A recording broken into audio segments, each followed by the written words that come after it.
ভাবুন তো, এমন একজন রাজার কথা যিনি একটা কঠোর আইন তৈরি করলেন আর তারপর নিজেই সেই আইনের ফাঁদে পড়ে গেলেন। এটা এমনই এক নেতৃত্বের গল্প যা আমাদের দেখায় যে আসল ক্ষমতা সিংহাসনে নয়, বরং আদর্শে থাকে। আসুন, আজ আমরা সেই গল্পটাই শুনব।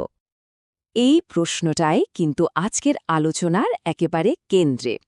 একবার ভাবুন তো, যিনি আইন তৈরি করছেন সেই আইন যখন তার দিকে ফিরে আসে, তখন পরিস্থিতিটা ঠিক কেমন দাঁড়াতে পারে? গল্পের শুরুটা হয়েছিল এক ভয়ঙ্কর গ্রীষ্মকালে। একদিকে চলছিল মারাত্মক তাপপ্রবাহ, যাকে আমরা লু বলি, আর তার সাথে যোগ হয়েছিল মানুষের চূড়ান্ত অসাবধানতা।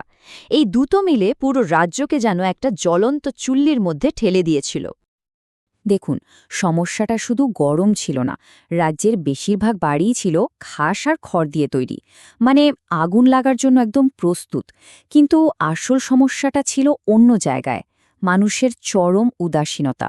একের পর এক বাড়িতে আগুন লাগছিল, আর দিশেহারা প্রজারা তখন বাঁচার আশায় রাজার কাছে ছুটে গিয়েছিল।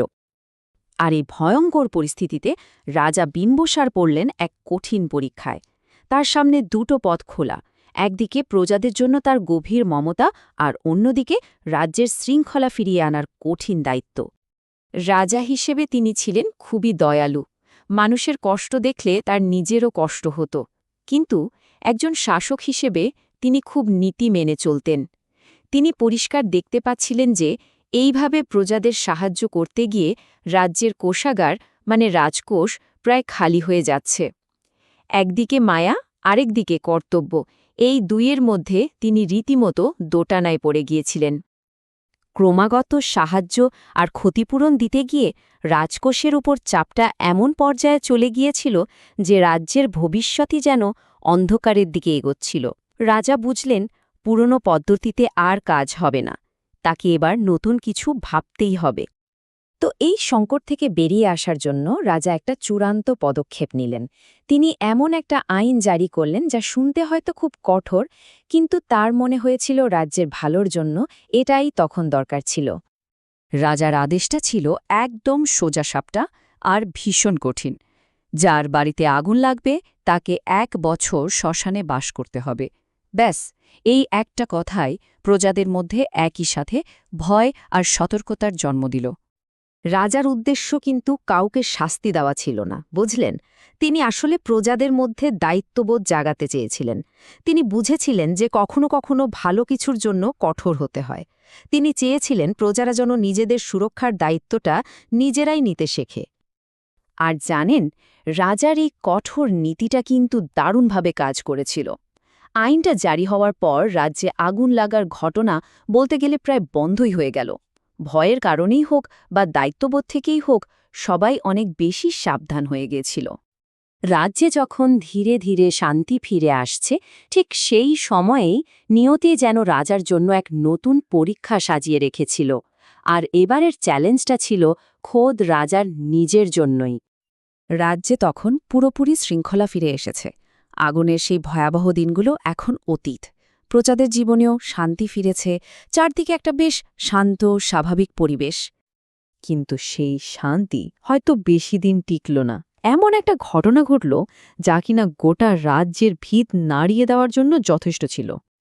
ভাবা যায়, ভাগ্যের কি অদ্ভুত খেলা, একদিন আগুন লাগল কিনা খোদ রাজার নিজের খড়ের গোলা ঘরে। যে আইন দিয়ে তিনি গোটা রাজ্যের শান্তি ফিরিয়েছিলেন, সেই আইনে এবার তার দিকে আঙুল তুলল। রাজা এখন তার নিজের তৈরি করা আইনের চোখেই একজন অপরাধী। এখন পুরো রাজ্যের মানুষ রাজার দিকে তাকিয়ে। তিনি কি করবেন? নিজের জন্য নিয়ম ভাঙবেন, নাকি এমন এক উদাহরণ তৈরি করে যাবেন যা যুগের পর যুগ মানুষ মনে রাখবে? রাজা কিন্তু এক মুহূর্তের জন্য দ্বিধা করেননি। আইনের চোখে যে সবাই সমান, এই আদর্শকে সম্মান জানিয়ে তিনি সোজা শ্মশানে থাকার সিদ্ধান্ত নিলেন। আর সাথে সাথেই নিজের জন্য একটা কুঁড়েঘর তৈরির আদেশ দিলেন। তার এই কাজটা ছিল সততা আর নেতৃত্বের এক জলজ্জান্ত উদাহরণ।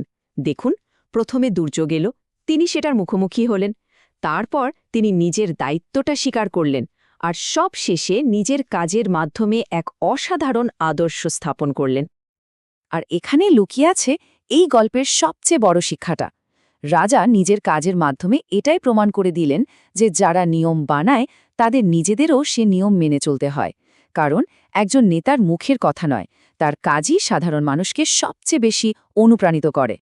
তাহলে শেষ পর্যন্ত প্রশ্নটা এখানেই এসে থামে। একজন নেতার আসল শক্তি বা কর্তৃত্ব কোথা থেকে আসে? তার পদ থেকে, ক্ষমতা থেকে, নাকি তার তলোয়ার থেকে? রাজা বিম্বিসারের গল্পটা আমাদের দেখিয়ে দেয়, সত্যিকারের সম্মান তলোয়ার দিয়ে জেতা যায় না, সেটা অর্জন করতে হয় নিজের চরিত্র দিয়ে।